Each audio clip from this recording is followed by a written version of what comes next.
Bismillahirrahmanirrahim. Assalamualaikum warahmatullahi wabarakatuh. Alhamdulillahirabbil alamin wa bihi nasta'inu ala umuri dunya waddin. Wassalatu wassalamu ala asrofil anbiya'i wal mursalin wa ala alihi wa sahbihi ajma'in, amma ba'd. Yang saya hormati dan yang saya banggakan, siswa-siswi MTS atau Madrasah Sanawiyah kelas 7 yang mudah-mudahan pada pertemuan yang keempat ini dalam metode yang sama, yaitu metode daring, ya, tidak menyurutkan niat kita untuk menuntut ilmunya Allah Subhanahu wa taala, dan mudah-mudahan apa yang kita pelajari kali ini dapat bermanfaat untuk diri kita khususnya dan umumnya untuk orang-orang yang ada di sekeliling kita. Baik, anak-anakku sekalian, pada pertemuan kali ini kita akan bahas tentang cara menghilangkan hadas kecil. Cara menghilangkan hadas kecil itu dengan cara berwudu dan tayamum. Nah, kita bahas tentang wudu terlebih dahulu. Wudu secara bahasa itu adalah bersih, ya. Sedangkan secara istilah adalah membersihkan anggota wudu dengan air yang suci dan menyucikan berdasarkan syarat dan rukun tertentu. Nah, paham ya? Jadi membersihkan anggota wudu dengan air yang suci dan menyucikan berdasarkan syarat dan rukun tertentu. Dalil tentang wudu ini tertuang dalam surat Al-Maidah ayat 6. Ya. A'udzubillahi minasyaitonirrajim. Bismillahirrahmanirrahim. Ya ayyuhalladzina amanu idza qumtum ila sholati fagsilu wujuhakum wa aydiyakum ila marafiq wamsahu biru'usikum wa arzulakum ila ka'bain.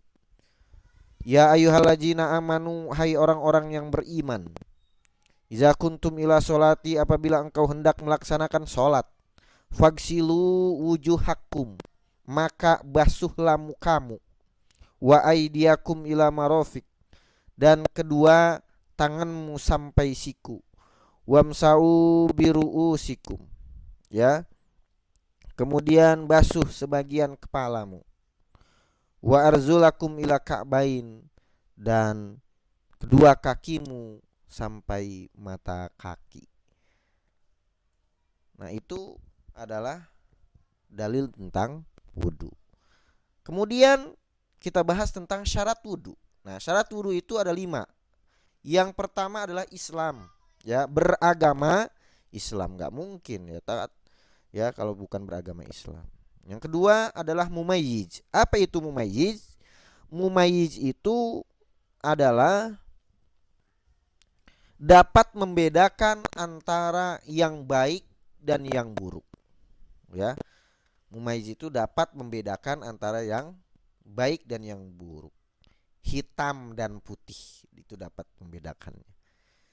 Yang ketiga adalah tidak sedang berhadas besar. Ketika kita mau berwudu, maka kita pastikan kita sedang tidak berhadas besar. Nah, kalau kita berhadas besar, walaupun sekalipun wudu nggak sah. Karena apa? Karena kita sedang berhadas besar. Maka cara menghilangkannya pun dengan cara yang berbeda. Nanti pertemuan selanjutnya kita akan bahas itu, ya. Selanjutnya yang keempat adalah dengan air yang suci dan menyucikan, ya. Kan ada air juga yang suci tapi tidak dapat menyucikan. Nah, air yang suci dan dapat menyucikan itu apa? Ya, dulu kita bahas, ya. Air yang suci dapat menyucikan salah satunya adalah contohnya air sumur, air hujan. Nah, itu adalah air yang suci dan menyucikan. Ada juga air yang suci tapi tidak dapat menyucikan. Dia suci, bisa diminum, tapi dia tidak bisa menyucikan. Contohnya apa? Teh manis, kopi, sirup, air kelapa. Nah, nggak bisa itu, ya. Dipakai untuk wudhu. Coba air kelapa dipakai wudhu, lengket. Teh manis kita pakai wudhu, lengket muka kita. Nah, itu seperti itu, ya. Dia suci tapi tidak dapat menyucikan. Yang kelima adalah tidak ada yang menghalanginya sampainya air ke kulit. Nah, itu enggak, ya. Tidak. Ini.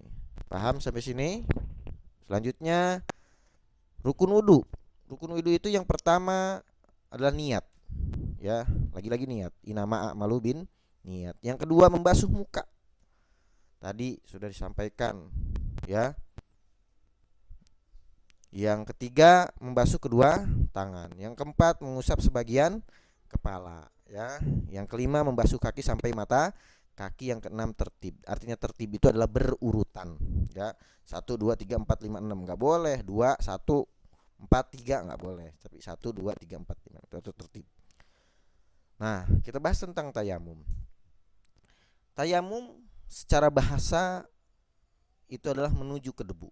Sedangkan secara istilah mengusapkan debu ke wajah dan tangan dengan niat untuk mendirikan sholat atau ibadah lainnya yang memerlukan bersuci terlebih dahulu. Ini kita kebut, ya, pembahasan ini supaya tidak terlalu lama videonya yang akibatkan makanya kuota terlalu banyak. Nah, tayamum itu adalah pengganti wudhu atau mandi sebagai keringanan untuk orang yang tidak boleh memakai air. Nah, orang yang tidak boleh memakai air contohnya apa, sakit dan lain sebagainya. Selanjutnya syarat-syarat tayamum. Apa syarat-syarat yang tayamum? Syarat-syarat tayamum yang pertama itu adalah sudah masuk waktu sholat, ya. Sudah waktunya untuk sholat, ya. Yang kedua karena sakit. Nggak boleh kalau kita pakai air, kalau kita pakai air, ya betul. Kita pakai air kemudian sakit kita tambah parah misalnya, nggak boleh, ya. Maka kita dengan cara bertayamum. Inilah indahnya Islam itu seperti itu, tidak memberatkan, ya.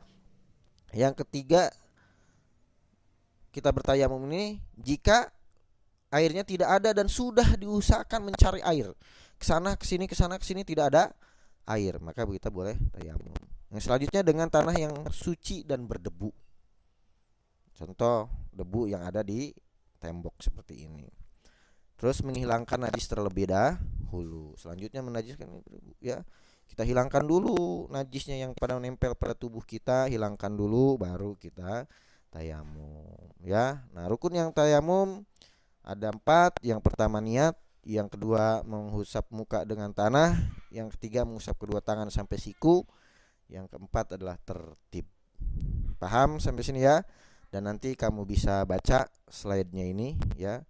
Kamu pelajari lagi, dan nanti jika ada yang mau ditanyakan silahkan menghubungi saya lewat WA, ya. Paham, ya? Sampai sini mudah-mudahan apa yang kita pelajari dapat bermanfaat untuk kita, ya. Dan mari kita tutup dengan baca doa kifaratul majlis. Subhanakallahumma wa bihamdika asyhadu alla ilaha illa anta astaghfiruka wa atubu ilaik. Assalamualaikum warahmatullahi wabarakatuh.